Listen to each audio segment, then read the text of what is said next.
Welcome to part 2 of our lecture on research alignment, title, SOP and method. We will explore how your aligned framework guides the writing of your research matrix, introduction, background, and methodology.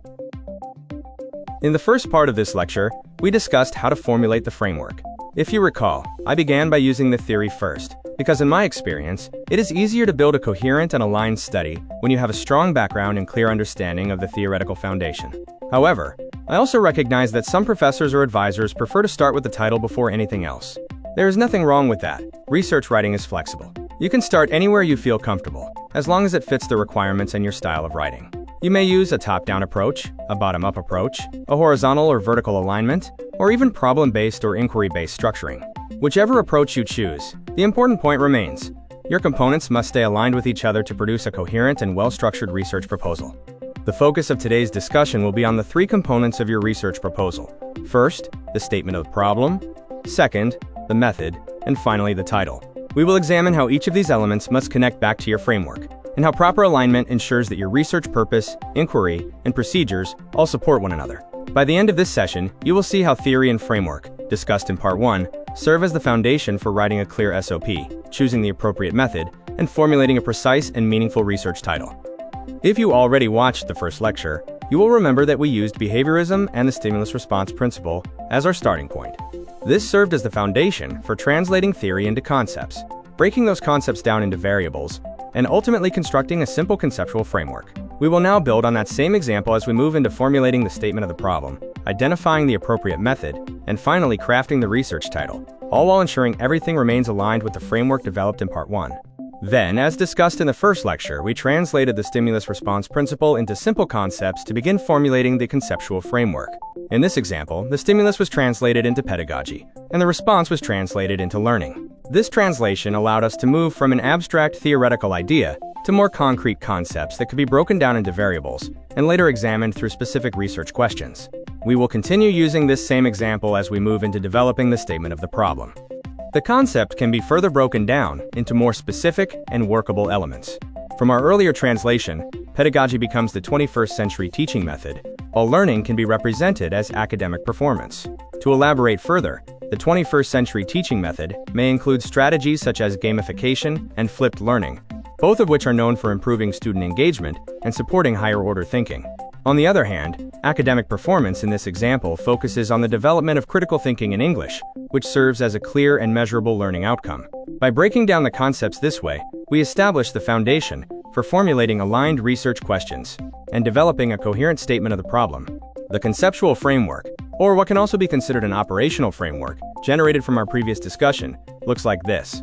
Again, the purpose of this illustration is simply to simplify the explanation and show how the variables connect in a clear and organized manner. Now that the framework is established, we can move forward and begin formulating our statement of the problem. The SOP must always be aligned with the variables presented in the framework, ensuring that each question directly corresponds to the relationships, concepts, or outcomes identified in the diagram. Let's now formulate our statement of the problem. I will go directly into writing the specific questions related to the operational framework. If you want to review sample introductory statements for the statement of the problem, you may watch my lecture on Chapter 1, The Problem and Background. The purpose of this part is to guide you as a writer in formulating your specific questions in the SOP, while ensuring that each question remains aligned with your theory, concepts, and framework.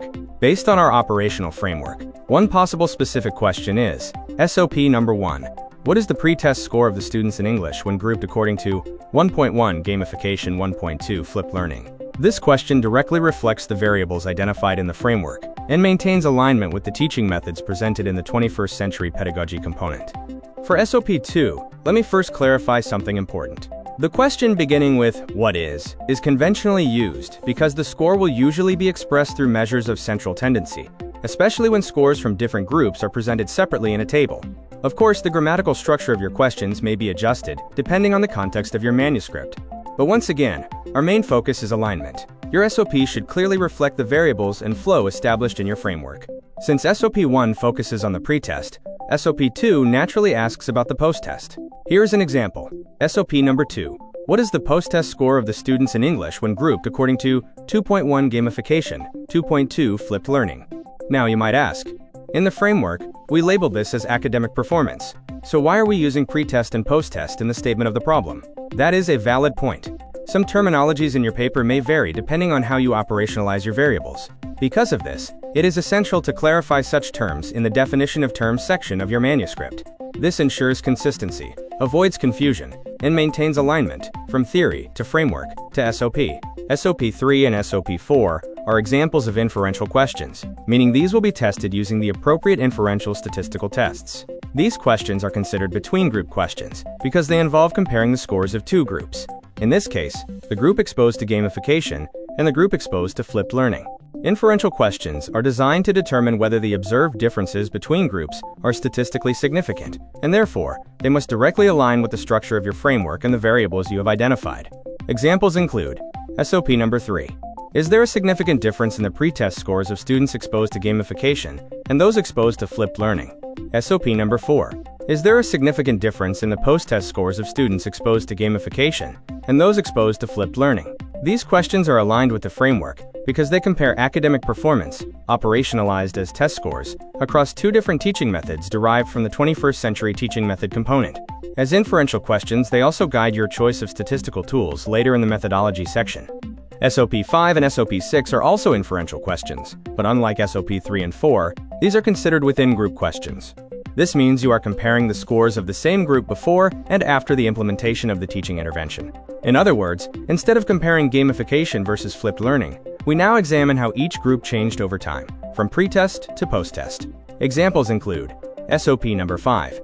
Is there a significant difference between the pretest and post-test scores of students exposed to gamification? SOP number 6. Is there a significant difference between the pretest and post-test scores of students exposed to flipped learning? These questions are important because they measure the effectiveness of the intervention within each instructional method. Again, these must remain aligned with your framework since they focus on academic performance as influenced by specific 21st century teaching strategies. Your research method will always vary, depending on your intention as a researcher and the overall plan for your study. However, in this particular example, the approach is clearly quantitative.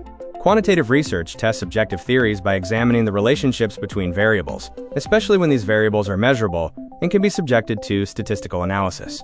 As Creswell explained, quantitative data allow researchers to statistically analyze patterns and relationships, which supports objective interpretation. Creswell, 2003, as cited in Caldy, 2017. Because our statement of the problem includes questions that deal with pretest scores, post-test scores, and comparisons between and within groups, a quantitative approach is the most appropriate method. It allows us to apply descriptive and inferential statistics to test differences, analyze effects, and validate whether the teaching methods influenced academic performance. This alignment ensures that the method, the SOP, and the framework all support one another. As for the specific type of quantitative design, our example does not directly state it. However, the following characteristics of the study can help us determine the most suitable design. There are two groups, one group exposed to gamification and another group exposed to flipped learning. There are pretest and post-test scores, meaning we measure academic performance before and after the implementation of the teaching methods. There is an intervention or treatment. The teaching methods themselves, gamification and flipped learning, serve as the instructional interventions. There will be comparisons of scores, both between groups, gamification versus flipped learning, and within groups, pretest versus post-test of each group. When these four characteristics are present, the research design typically points toward an experimental or quasi-experimental approach. The presence of groups, pretest and post-test measures, interventions and comparisons are strong indicators of a study focused on testing the effect of a teaching method on a learning outcome. However, choosing between true experimental and quasi-experimental will depend on whether the groups were randomly assigned or intact groups were used. Regardless of the specific subtype, the important point is this: your SOP, framework, and method must remain aligned, reflecting the same structure of variables and comparisons. In this example, the study uses a quantitative approach, which is appropriate because our research questions involve measurable variables like test scores and comparisons between groups. More specifically, the study adopts a quasi-experimental design, using the non-equivalent group's pretest post-test structure. This means that two intact classes are used as the groups, one assigned to the gamification method and the other to the flipped learning method. Both groups will first take a pretest, then experience their respective interventions, and finally complete a post-test. This flow ensures full alignment with the framework and the statement of the problem, because it allows us to measure differences both between the groups and within each group over time.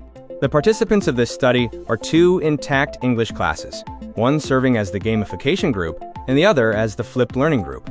Although each group receives a different teaching method, both cover the same competencies during the same instructional period. The study uses a pre-test and a post-test to measure students' performance in critical thinking in English, and these instruments must be validated and checked for reliability before use. The data gathering procedure follows a clear sequence: administer the pre-test, implement the instructional interventions, and finally, administer the post-test. For the data analysis, descriptive statistics such as mean and standard deviation are used for the first two SOPs, while inferential statistics are used for the comparisons. The independent samples t-test is appropriate for comparing the two groups, and the paired samples t-test is used to compare pre-test and post-test scores within the same group. Ethical guidelines will be strictly followed to safeguard participants' rights and confidentiality. Students enrolled in research classes are often asked to propose a title right away, and in many cases, professors or advisors even ask for 3 possible titles. While this is common practice, I want to emphasize that the research title can still change as the study progresses. What truly matters is that the title becomes easier to defend when the researcher already has a clear direction, based on the theory, concepts, framework, and SOP. Now, using the aligned components from our example, here are some possible titles that match the direction of the study. One title could be The 21st Century Teaching Method in the Development of Critical Thinking of the Students in English Class. Another option is The Effectiveness of the 21st Century Teaching Method in the Development of Critical Thinking, Comparison of Gamification and Flipped Learning. While these titles are aligned with our framework and methodology, you may still create other variations. What is important is the alignment. Your title must accurately reflect the variables, the method, and the overall direction of your research proposal. As we end this lecture, I want to leave you with a few final reminders that will help you write a clear and aligned research proposal. First, always ensure that your work shows alignment, from your theory, to your concepts, to your framework, to your statement of the problem, your methodology, and even your title. When everything points in the same direction, your study becomes much easier to explain, justify, and defend. Second, start wherever you feel most comfortable. Whether it is the title, the theory, the framework, or the problem, what matters is that you maintain consistency across all parts. There is no single required starting point, but there must always be alignment by the time you complete your proposal. Now, a few things to avoid. Do not use a theory that has no connection to your variables. Do not create research questions that your method cannot answer. Do not design a method that does not reflect your framework or SOP. And do not allow any part of your study to contradict the others. Remember, even a well-chosen topic becomes weak when the components are misaligned. Strong research is not just about writing the sections. It is about ensuring that each part logically supports the next. These are the key reminders you should keep in mind as you continue developing your research. These are the references used in creating this video. Thank you for watching. I hope this video helps you move forward confidently with your proposal.